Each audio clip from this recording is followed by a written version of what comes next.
Genie is a magic spirit believed to take human form and serve the person who calls it, being able to grant wishes when summoned. We all have Genie inside of us, capable of reaching our full potential and fulfilling our dreams and goals. Most of us are just unaware of this infinite potential we have. Join me, Jackie Carroll, on the journey of finding your Genie and getting to live your best life.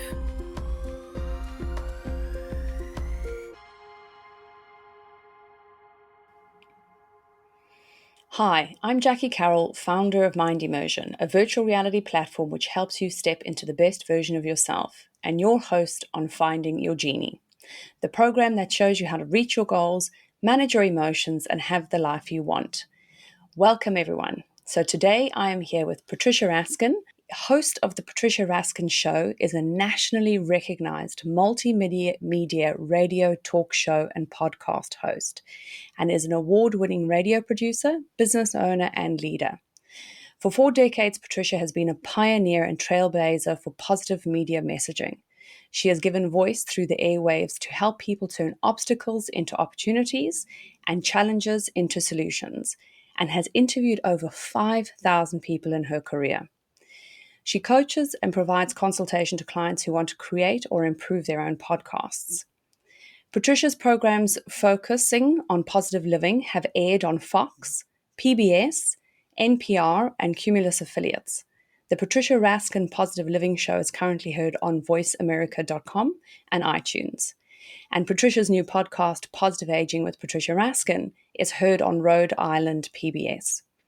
Patricia has a master's degree in counseling and is a certified coach, and is the author of Success, Your Dream and You, and Pathfinding, the 7 Principles for Positive Living. She presents workshops, seminars, and is a keynote speaker for organizations and corporations and businesses nationally. Patricia, welcome to the show, and that is a huge resume for me. Like, I'm in awe when I just to know you, and you've done so much in your life, and you really are an amazing woman. And I just say thank you very much for coming onto the show and sharing with us, a little bit about you, a little bit about what you have done in your professional career. I know that we had spoken before and you were talking about challenges that you have, overcome. So I'd love to talk about you, talk about this amazing, decades of experience that you've had in this industry. Patricia, thanks very much for coming on the show.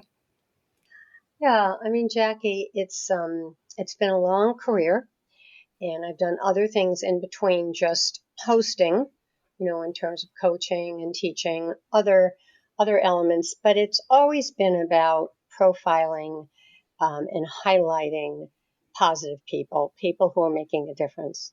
And I think one of the things that's helped me get through difficult times in terms of a strategy for me has been my work.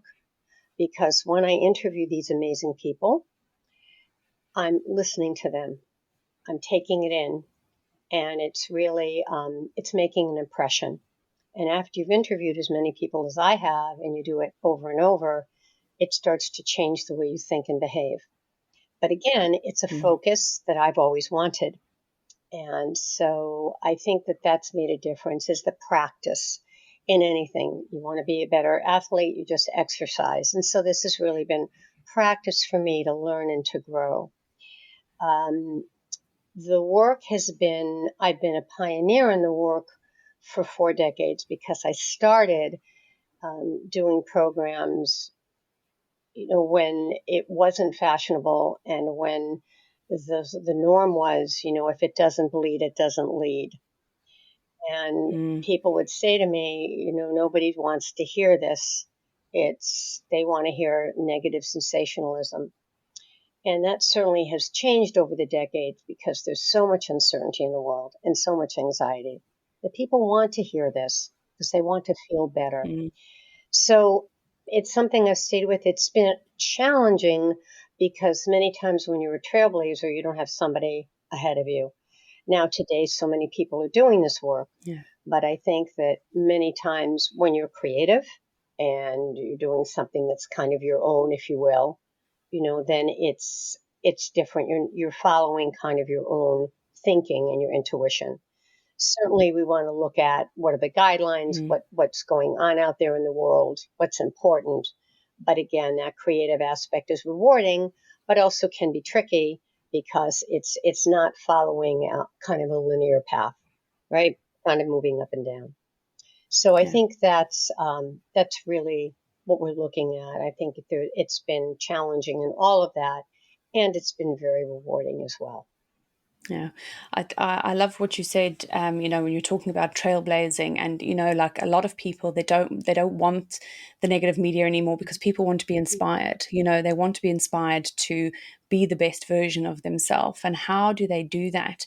And it's people like you, Patricia, who are trailblazers that we can kind of look up to and get inspired by, because you've had this amazing years and years of experience and the challenges that you have gone through. And I suppose sharing those challenges with people inspires them to say, well, if Patricia can go through certain challenges in her life and she can overcome them and step into the best version of herself even after that, then I can too. So is there a challenge that you are okay with sharing with us today that you could maybe tell us a little bit about what the challenge was and maybe how you overcame that and how you maybe felt that you grew from that? And I can. There have been several, but I think the biggest challenge for me was the professional challenge in my work. And I mean, I've had personal challenges with marriage and divorce, but this challenge that happened a few years ago was, I think, the hardest one. And it was around my work because, as you can see, I love what I do. And in many ways, it's my baby. Yeah. And I was doing radio for a long time, and radio kind of moved over to podcast, and the market changed. And I was really funding my own program, funding it, and then not just funding it, but getting sponsors. So what I would do is I would create it and produce it myself and financially, monetize it myself. But I would do it from finding sponsors. So I was finding the funds to do the program from the people that I was promoting and interviewing on air. And that was for quite a while. And then during that time, things changed, even right before COVID, and people weren't doing radio as much as they were doing podcasts, and the market changed. And so I wasn't finding the sponsors. And then one of my major sponsors that had been with me for years all of a sudden left. So, when you have that was like 70% of my program.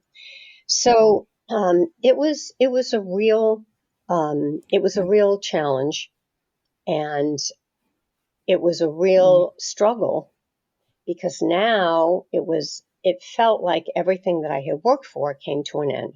Now, of course, that's not true because you still have the skills and you have the ability, but it was Mm. probably the lowest point that I've had in my life. And it was later, meaning that I was older. So it didn't happen when I was 40 or 50 or Okay. early 60s. I mean, it really happened Mm. later. And I had to basically start over. I had to basically figure out, okay, what am I going to do? So I think the question is, so what did I do? Well, there was Mm. grieving, and there was anxiety, and there was depression that I was battling. Yeah. But even during that time, I I kept seeing the light. I just knew, and I would pray a lot. I would say, look, this is what I'm supposed to do. And if I'm supposed to do this, I want help. And little by little, I started looking at other things. And I also do training because of my background. And I started picking up more training work. And that was great because I was teaching people about stress management. Again, here we go with teaching people what you need to learn. I was teaching people stress management and resilience and all the things that I needed during this time. And I was still doing my media work, but I was still trying to figure out how am I going to get myself back on my feet, in this financial sense. And then I thought that I was going to be doing a major TV series on an affiliate on public television. And then COVID happened, Okay. and that didn't Yeah. happen.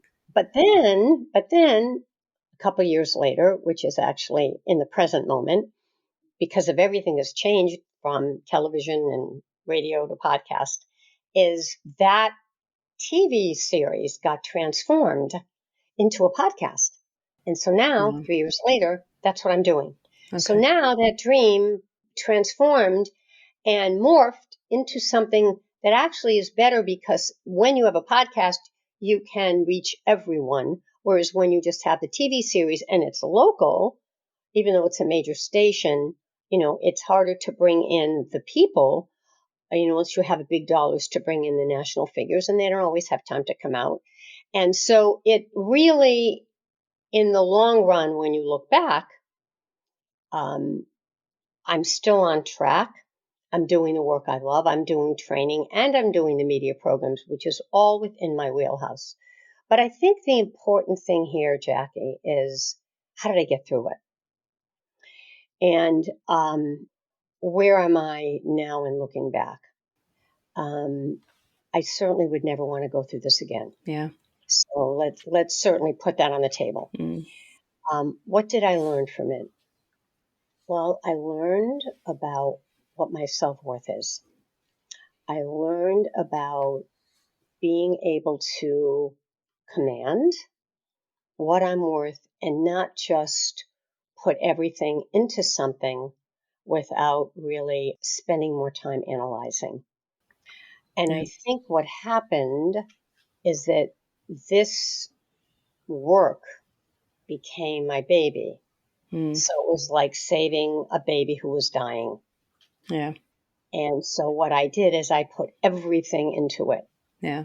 How did you, Patricia, sorry, how did you, when like to go through something like that? I think, we all have challenges and stuff, but when you're going through something like that and you almost feel like you've hit rock bottom, what were the things that really helped you get through and keep your positive mental outlook? So like obviously you were saying you were going through depression and there were days of darkness and that, but you always saw the light.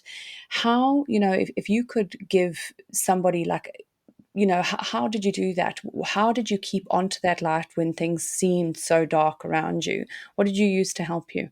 I had a lot of help with a spiritual counselor and therapy. That was very Okay. helpful, particularly the Mm. spiritual counselor, because we kept seeing the light. Okay. I also kept doing the work, and doing the work is very healing for me. Mm. So doing the work, exercise has always been a real help to me, and I think to everybody. But I always, every day, would move for at least 45 minutes to an hour, whether I would stand and watch a program and march and jog, or whether I would do swim aerobics, or whether I'd go to Mm. the gym. But that was very helpful. Being around people that I really loved, that was supportive of me, was very helpful. And I think also always keeping that vision in mind, always keeping that vision of I still want to do this work to be able to help people see these role models so they can make changes in their lives. Yeah. So I'm really a catalyst. I really, my role, I think, in the world is to be able to, as a broadcaster and as a trainer, find these things and through the megaphone, get them out. My symbol is the bumblebee. I have a little one on today, but it's basically pollinating. It's basically taking these messages and pollinating and getting them out through the airwaves and through the podcast waves and, through the training waves. I love that. So I think the answer to Yeah. your question would be A, Yeah. counseling with someone who really could help me move through this, doing the work that I absolutely loved, eating well, exercising, making sure that I did things that I enjoyed, having supportive people around me, and always looking for that ray of light. What was it I could do that would show me I'm on the right path? Was it a program? Was it a training? Was it something? And even with this whole thing that I mentioned Mm. with this TV program that morphed into the podcast, during COVID, everything stopped. But I kept going back and talking to them. I kept Mm. going back and writing and saying, what about this? What about that? Little by little. But I never gave up that idea. I never said, Yeah. well, that program didn't work, and so it's gone. Yeah. Yeah. And I also had people that said to me, this is going to happen for you. Yeah. It may be a different form, but this will happen for you. And I believe them. Yeah. That's brilliant. Yeah, that's brilliant. But you know what? I think holding on to that and what you were doing is you were looking for positive confirmations, which is excellent because I think a lot of us forget to do that. When we're going through challenges, we forget to look around and almost harvest the good, that even though challenges are going to be there, but how can you learn from them? How can you grow? And like that, look for the positive confirmations, harvest the good. Where can I move forward? And you know what the beauty about it, Patricia, which a lot of people do is exactly that. If something happens, people go, oh, I give up, but it's not. You're moving forward. And if you're constantly taking actions, things will absolutely, and also holding on to your dreams and taking action. And then it absolutely has to. But they always say, what's that saying where they say sometimes some of the most awful things that happen in your life can put you on the path to the most where you should be, or the most positive things that could ever, or the best things that ever happen in your life. I can't remember the exact saying, but I always believe that things happen for a reason. And I think it was, Absolutely. yeah, it was brilliant. Like exactly like what you said in terms of the TV show turning into the podcast. And I mean, Yeah. how many more people can you reach there? So I think that's really good. Really, really good. Yeah. Thank you, Jackie. I think also it taught me a lot about what money is. I learned a lot about what money is because, many times people have very different views about it. But what I learned for me is that money is a tool for freedom.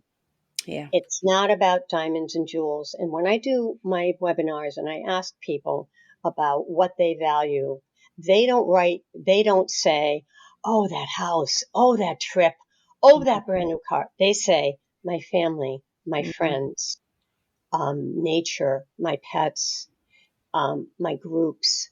And so I think what I learned is that what money does, it gives you the freedom to do mm, those things, to yeah. eat well, Yeah. for example, to go on that trip that's going to give you peace of mind, Mm, to be able to hire people so that I can get the podcast out even more.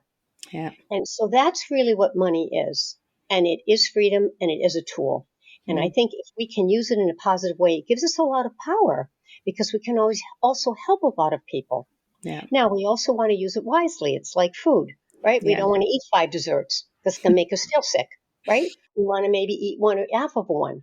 The same thing with money. Do we just want to buy everything on sale and just, load up? Or do we want to be very careful in our purchases and get what we need and what we love? And my rule of thumb now around money is, do I need it? Will it bring me joy? Is Mm, it going to bring me joy, which is part of my need of feeling connected? And yeah. say, will it bring me security, stability, connection? Will it bring me hope? Will it bring me feeling worthy? All of those things are basic needs. And that's what I look at when I look at spending. So Yeah. it's been a great teacher for me in that way. That's really good. That's really, really good.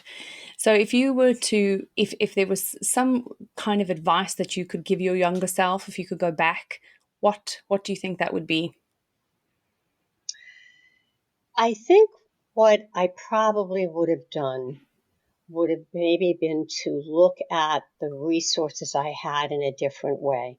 Mm, Because for me at the time, I just kept going. I had some resources, but I think maybe looking more carefully at the direction in terms of the monetary direction, and if I saw it dip, maybe make a change. So I think I would probably look at the business and the monetary side a little bit differently. I mm, think here my heart really took over, yeah. and which isn't a bad thing. But I do think, really looking at that in a more business sense and maybe altering some of the things that I were doing to have some more reserve because when you're an entrepreneur, that client might leave, and then what are you Mm, going to do? yeah. So Yeah. I think I would look at that more carefully. However, I would do the work all over again because I love the work. Yeah, yeah, that's excellent advice. So, in all the years that you've had, are there one or two books that kind of have stood out to you to be one of your favorite reads? I think I look at that in terms of my guests. Mm, Have there been favorite guests I've interviewed? okay, And there nice. have been. I think the guest that always stands out for me, who's no longer with us, is Dr. Maya Angelou, Okay. who was just an icon and just an amazing woman who went through a lot in her childhood and just didn't have 1 ounce of anger in her body. She was just perfect. She almost reminded me of a Mother Teresa type of person. Yeah. And interviewing her was just an honor and a thrill. I've interviewed just some amazing people. Jane Seymour, who's an actress, who's a Renaissance woman, did Dr. Quinn Medicine Woman, did other films. She's a painter. She has a skincare line. She's a designer. She's really quite an interesting woman. So she's one that I've really admired. I've interviewed some amazing people like Dr. John Gray, who wrote Men Are From Mars, Women Are From Venus, and he is also was a strong person. It's really good. Some really, Yeah. really, and they're pretty much on my website. You can see a lot of the interviews with the pictures of the people. But I think that, a lot of those people stand out for me. Brilliant. Yeah. Well, very, very inspiring. I think you've had some very, very inspirational people that you've had the privilege of interviewing, which is great because obviously it inspires you and inspires your listeners as well, which is excellent. So, Patricia, tell us, if people wanted to get in touch with you, what's the best way that they can do that?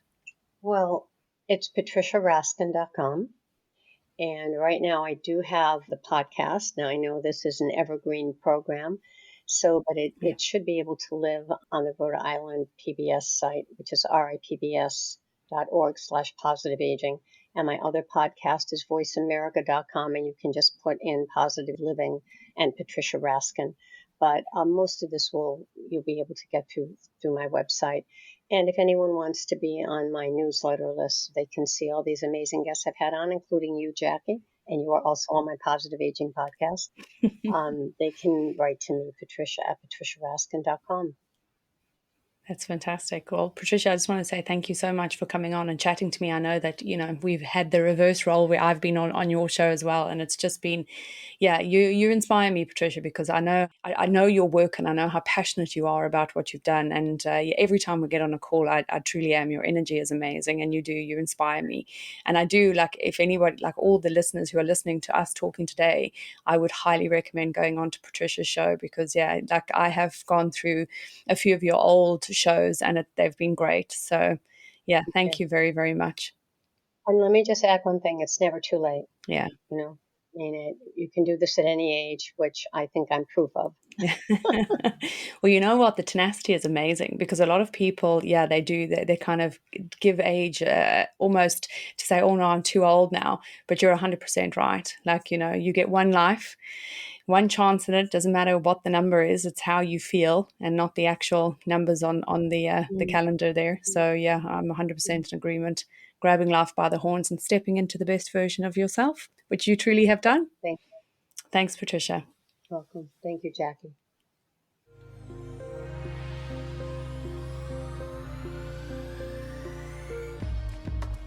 Ladies and gents, thanks for listening.